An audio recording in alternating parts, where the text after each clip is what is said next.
Wherever you go, whatever you do, throw a little at it. Omax, Vest and Briefs. ஒரே அணியில் சேர வேண்டும் என்பது தேசிய ஜனநாயக கூட்டணியோட எண்ணம்.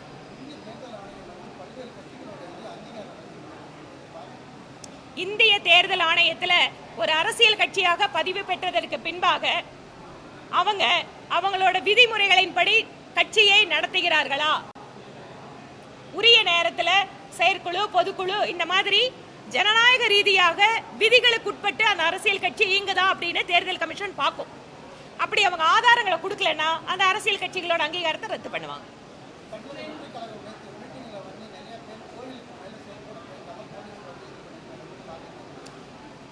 தமிழக வெற்றி கழகத்தோட தலைவர் அவர் புதிதாக அரசியலுக்கு வந்திருக்கிறார்.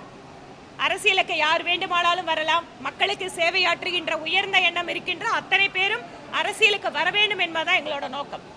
ஆனால் வருகின்ற பொழுது உங்களுடைய கூட்டத்திற்காக அல்லது உங்களுடைய ரசிகத்தன்மைக்காக இந்த சமூகத்திலே ஒரு நியதிகள் அப்படின்னு இருக்கு.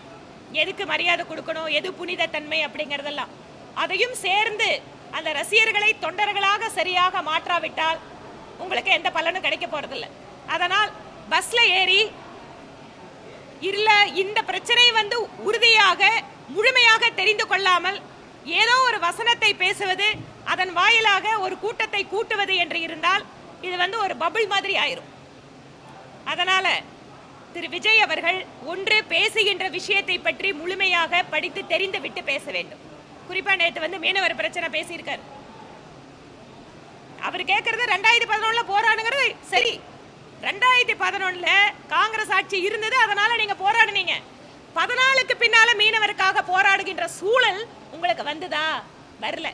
அப்படி இருக்கின்ற பொழுது இந்த பாசிசம், பாஜக இதையெல்லாம் வசனம்லாம் நல்லா தான் இருக்கு. ஆனா உண்மையிலிருந்து ரொம்ப தூரம் தள்ளி இருக்குதுன்னு சொன்னா அதுக்கு வேல்யூ வராதுங்க.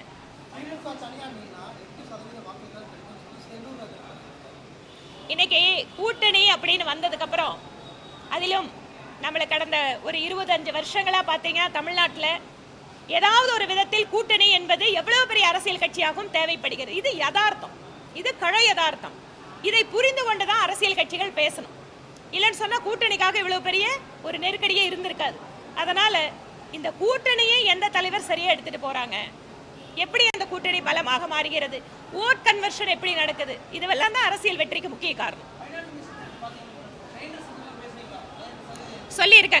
சொல்லியிருக்கிறேன். இன்னும் கூட பல விஷயங்கள் எல்லாம் ஒரு மனுவா கொடுங்கன்னு சொல்லியிருக்காங்க. இந்த வெட் கிரைண்டர்கள் அசோசியேஷன் வருகின்ற பொழுது அவர்களோட அந்த மீட்டிங் ஏற்பாடு பண்றதுக்கு நான் உதவி பண்றேன்.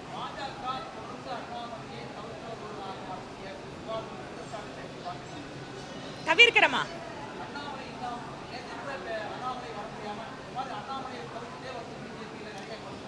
பொதுவாக அரசியல் கட்சியினுடைய, அதாவது எங்கள் கட்சியினுடைய நிகழ்ச்சிகளுக்கு தலைவர்களுக்கு இன்வைட் பண்றதும் அவங்க கலந்துக்கிறதும் ரொம்ப ரெகுலரா நடக்கிற விஷயம். சில நேரங்களில் நாங்க போக முடியறதில்ல. நானே முக்கியமான நிகழ்ச்சிகள் ஒரு சில தவிர்த்துறோம், வேற ஏதாவது வேலை காரணமாவோ இல்லை நான் ஏதாவது டெல்லி மீட்டிங் போனதாகவோ. அதனால திரு அண்ணாமலை அவர்கள் உடல்நலை சரியில்லாம கொஞ்ச நாள் இருந்தாரு இடையில. அப்புறம் சென்னையில மீட்டிங்ல நானும் பார்த்து பேசிட்டு தான் வந்தேன். நேற்று நிகழ்ச்சிக்கு கேட்டோம், இந்த மாதிரி எல்லா தலைவர்களுக்கும் அழைப்பு விட்டுருக்கான்னு கேட்டோம். மாவட்டத்தில் இருந்தா நிகழ்ச்சி ஆர்கனைஸ் பண்ணியிருந்தாங்க, அவங்க எல்லாத்துக்கும் அழைப்பு விட்டுருக்கிறதா தான் சொன்னாங்க.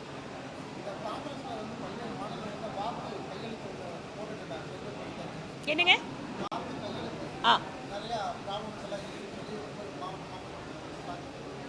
வாக்குக்கு காங்கிரஸா? அதாவது காங்கிரஸ் ஆட்சியில் இருந்த போது கூட வாக்காளர் பட்டியலை சரிபார்த்தல் அப்படிங்கறத வழக்கமாக தேர்தல் கமிஷன் செய்யும்.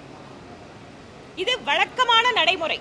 ஒவ்வொரு தேர்தலின் போதும் இப்பதான் தேர்தல் கமிஷன் புதுசா வாக்காளர் பட்டியல் பாக்குறாங்களா? இல்ல, ஒவ்வொரு தடவையும் நம்ம பார்த்துட்டே இருப்போம். தேர்தல் கமிஷன் பார்த்துட்டே இருக்கும், ரிவைஸ் பண்ணிட்டே இருக்கும். இப்ப ஸ்பெஷல் அந்த நம்மளோட சார் அப்படின்னு சொல்லக்கூடிய இன்டென்சிவ் ரிவிஷன், அதாவது இறந்தவர்களை அவர்கள் பெயரை எடுப்பது, வீடு மாத்தினவங்களை இதெல்லாம் இல்லாம இருந்தேன்னு வைங்களேன். இப்ப என்னோட தெற்கு தொகுதியில கிட்டத்தட்ட நகர்ப்புறங்கள்ல எந்த தொகுதியா இருந்தாலும் ஒரு 20-25% வாக்காளர்கள் அந்த தொகுதியில இருக்கிறது இல்ல. இது யதார்த்தம். இது எல்லா எம்எல்ஏக்களுக்கும் எங்க தேர்தல் நிற்கிறவங்களுக்கு தெரியும். இதை சரி பண்றதுக்காக தேர்தல் கமிஷன் ஒரு முயற்சி எடுக்குது.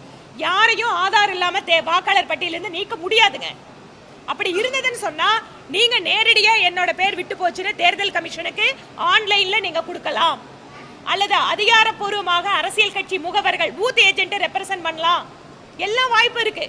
ராகுல் காந்தி அவர்களுக்கு இன்னைக்கு மோடி அரசாங்கத்தை பத்தி எடுக்கிறதுக்கு வேற எந்த விஷயம் கிடையாது. அதனால making an issue without any basis and also ஒரு பொய்யா பரப்புறது, ஏதோ இப்படி பண்றாங்க அப்படி பண்றாங்க, ஆதாரம் இருந்தா தேர்தல் கமிஷன் கிட்ட முறையிடட்டும்.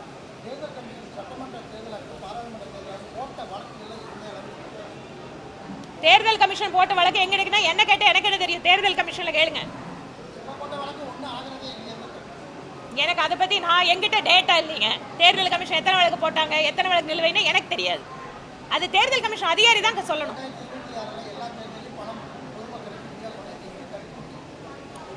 பணம் கொடுப்பதும் பணம் பெறுவதும் அப்படிங்கிறது இன்னைக்கு தேர்தலில் ஒரு சாதாரணமான நடைமுறையாக மாறிக்கொண்டிருப்பது துரதிருஷ்டவசமானது. இதுல ஆர்கே நகர் தேர்தலில் எங்களுக்கு நாங்களும் போட்டிக்கிட்டோம்.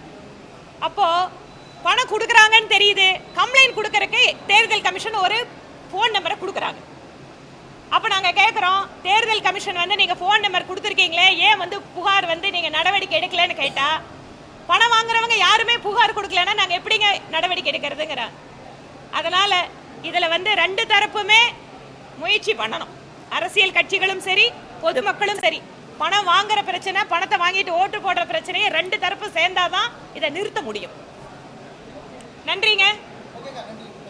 நீங்களே எல்லாம் அப்பப்ப கேம்ப்ல எல்லாம் ஹெல்த் செக்அப் பண்ணிக்கோங்க.